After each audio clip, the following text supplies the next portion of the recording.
Konkurencia je určite a máme veľa hráčov, hráči sú aj na skúške, takže na každom tréningu je to vidieť, že každý je na 100% a chce si vybojovať to miesto v tom týme.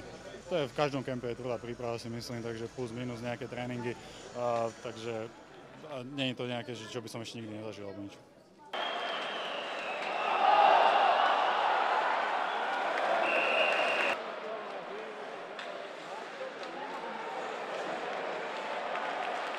Samozrejme, Jano Chovan tie prvé dve tretiny predvedol excelentný výkon, preto sme ho aj do tej tretej tretiny striedali, nakoľko mal toho plné zuby, zabránil plno šanciam a určite predvedol dobrý výkon a dúfajme, že na tom budeme ostávať a ten jeho výkon sa bude ešte zlepšovať.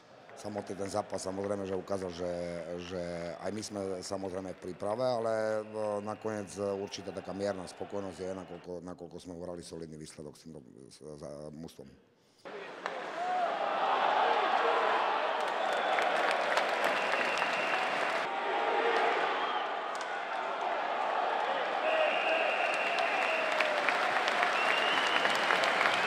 Byl takový slepený a z plný zátěže jsme šli do toho zápasu, takže my v tuhle ten první měsíc prostě neděláme ten den, kdy máme zápas, neděláme ten program zápasový, ale máme normálně běžný trénink, máme dopoledne 3 fáze a pak utkání. Rozhodnutí uděláme zítra, takže nejdřív to řekneme hráčům a potom to dáme do médií, takže se omlouvám, ale můžu říct, že dneska by měl přijet ještě jeden hráč z Kanady, Da Silva, hráč z AHL na zkušební kontrakt, takže to je taková jako nová zpráva.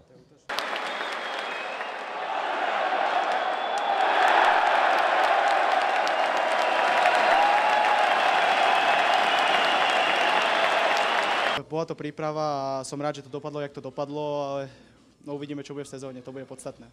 Pre nás aj pre Leo to bol prípravný zápas. Pre nás trošku špeciálna motivácia, že sme hrali so silným mužstvom a chceli sme sa ukázať trošku. Samozrejme sme vedeli, že kvalitatívne na nich nemáme, ale môžeme dosiahnuť dobrý výsledok jedine bojovnosťou, takže to sa nám aj podarilo.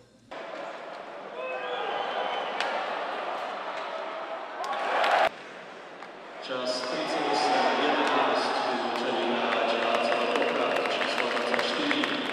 Teraz sa naozaj hodne trénuje, každý, aj Spiska, aj my sme v záťaži, takže, ale ja si myslím, že na prvý zápas to malo celkom dobré tempo a sme to odkrútili do konca, takže na prvý zápas prípravný to bolo, si myslím, celkom slušné.